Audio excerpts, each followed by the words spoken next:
grass drinks from our bones.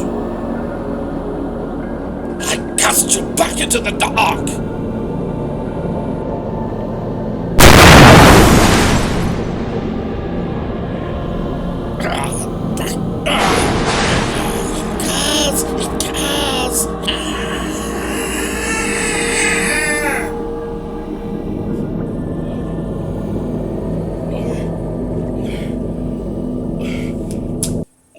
What is going on? What the?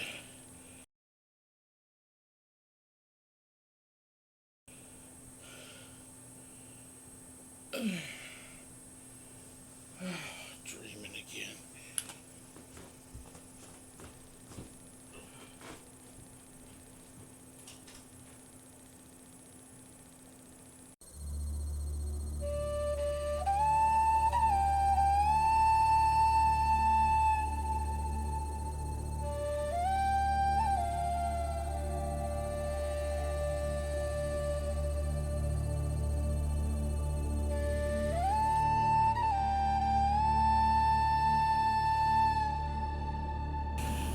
Okay, peeps, I'm going to start with the shrine today. I'm going to start with some plague bearer flesh and mix that with some lemon medium just to create an edge to the water along the rocks, kind of an algae type scum appearance on this. Like I say, I'm going to work up on some of this, and then I'll get to the trees because I think those will go a little faster for the build because there are a lot of spaces that it's easier to work with, and it will be a quicker paint. This one is going to take some time, y'all, and I know some may be impatient for me to get this grove built, and it is getting there. We're closer than you realize. I've almost got the frame from Dwarven Forge almost completed. I'm painting some of that stuff off camera, and there's no reason for me to show that to you. But here, like I say, I'm doing some details and some things. I could just slap paint on this, but the hobby for me is to kind of find little interesting details to make it quote unquote realistic as possible, and to push myself to see how well I can do. So yeah, there it is. On that back side, I'm not going to put any algae back there. I've got other plans. Then I'm going to use some Deathguard green here and just do a little dry brush with my little tiny dry brush along that edge, right above it, more onto the rocks. If you get it on the water, it's okay. But just kind of to blend it up and put some algae up on the rocks themselves. I think you can see it. I should have zoomed in here a little bit better. But yeah, like I say, I want to kind of take my time with this miniature because it is an amazing miniature, and there's a lot of detail work on it that I want to make sure I get right, and I want to make sure it looks good, not just for the camera, but for me. It is, again, part of a hobby of pushing yourself. And sorry, I keep getting a little off camera on some of this stuff, but yeah, I'm excited about what this miniature is actually going to look like, and I really kind of think it's going to cap the grove off when all is said and done. So yeah, get that, and these are the paints if you want to do something like this. I noticed there's not a lot of paint throughs for these out there. There's some, but anyway.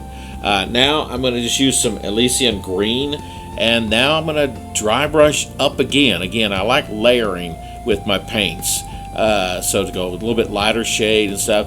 And this is just going to go above and blend in with what I've already done, but go a little higher up on the rocks to kind of simulate how algae kind of grows up rocks along the sides of this in watery places.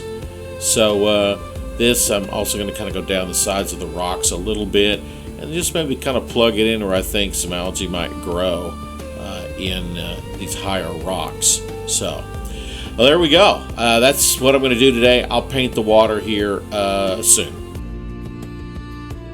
This deviation remains unexplained. The original blueprint did not allow for the grove to be this elaborate. The schedule is compromised. Logic requires realignment. The blueprint is irrelevant. It is a map drawn before the mountain shifted. Then redraw the blueprint. Adherence to sequence ensures stability. Stability is not the goal. You still think we build for structure. We build for memory, which establishes the future. Explain. Humans carve with the mind, with words, notes, brushes, and pigment, but what they shape is time and eternity. Imagination folds space. Stories collapse the barrier between what was and what might be. You refer to the anomaly, the specter. Not a ghost, a memory with unfinished edges, echoes seeking form. That is why unseen forces push against the barrier between reality and creativity. That is why the presences stir. This data is incompatible with primary objectives. Then alter the objective.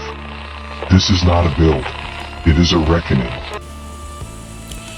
Alright, I'm going to switch gears here just a little bit. I'm going to use some Steel Legion here to paint the dirt, the mud and dirt and stuff. Now, I'm just going to show a little bit here of this. I'm not going to show you the whole thing because I have 3 of these that I'm putting together and building.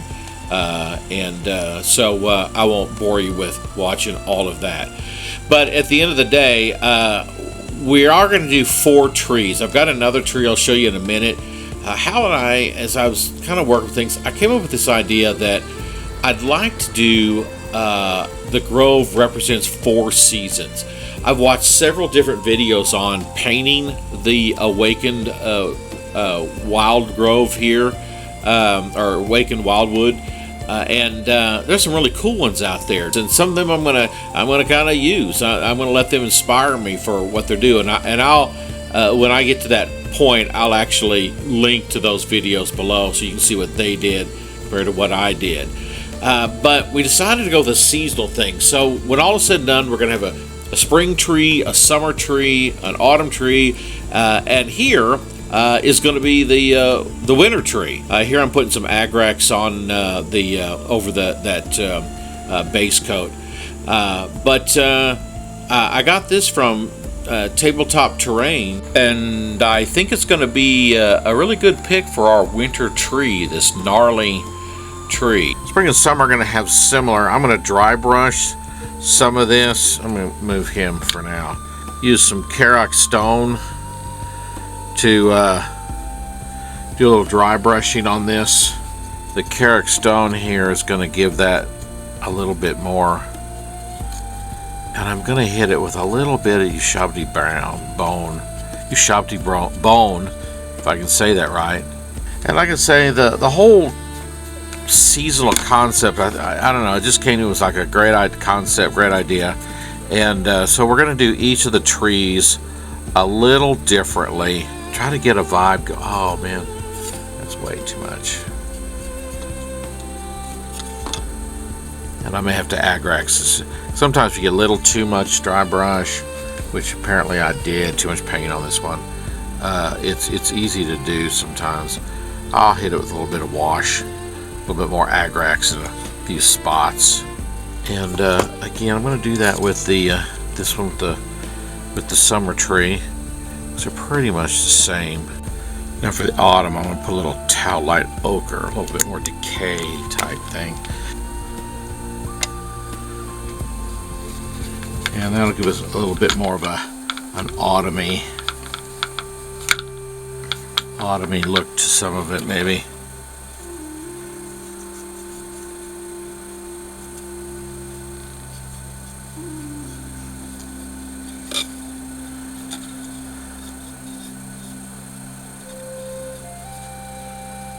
Yeah.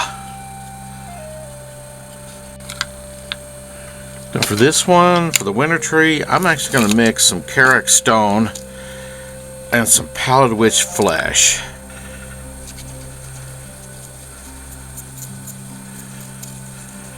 Yeah.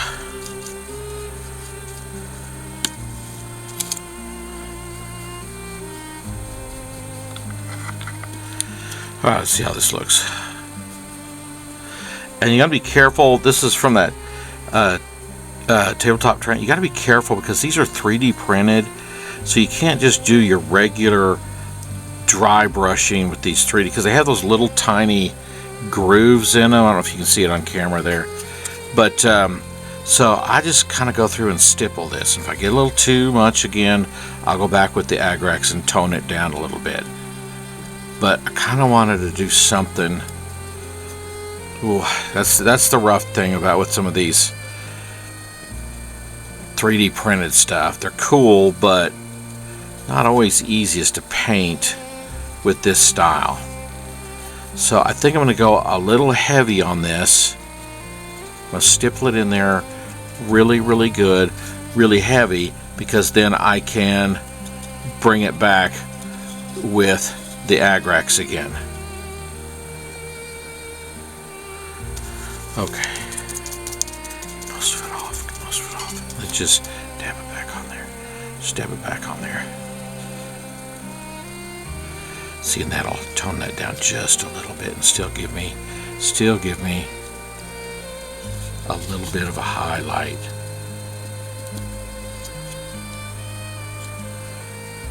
That lightens up some of those edges. All right. There we go. Let me call it there because we're running close to time.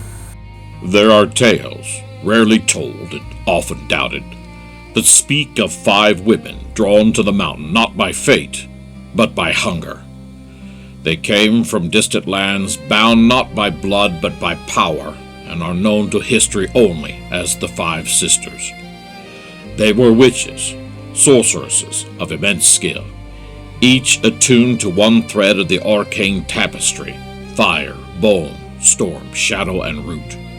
What they sought was not wisdom, but a power, ancient, unnamed, and terrifying in its potential. It is said the power called to them, its voice carried on winds no living being could hear. When they reached the slopes of Barak-Karandul and saw that the dwarves had laid claim to it, they did not parley. They summoned the dead. What rose before the mountain was not an army. It was a force of war long buried. Skeletons marched from barrows, spirits bled from the trees. So dire was the threat that even the high elves came down from the high forests, drawn by the shuddering of the veil between worlds. The battle that followed scarred the grove. Trees were uprooted, stones split, magic bled like ink across the earth. But the 5 Sisters were undone, not by steel, but by unity. In a final act of defiance, the dwarves and elves joined their magic, rune and sigil, stone and light. Together they sealed the power away, and with it, the Sisters.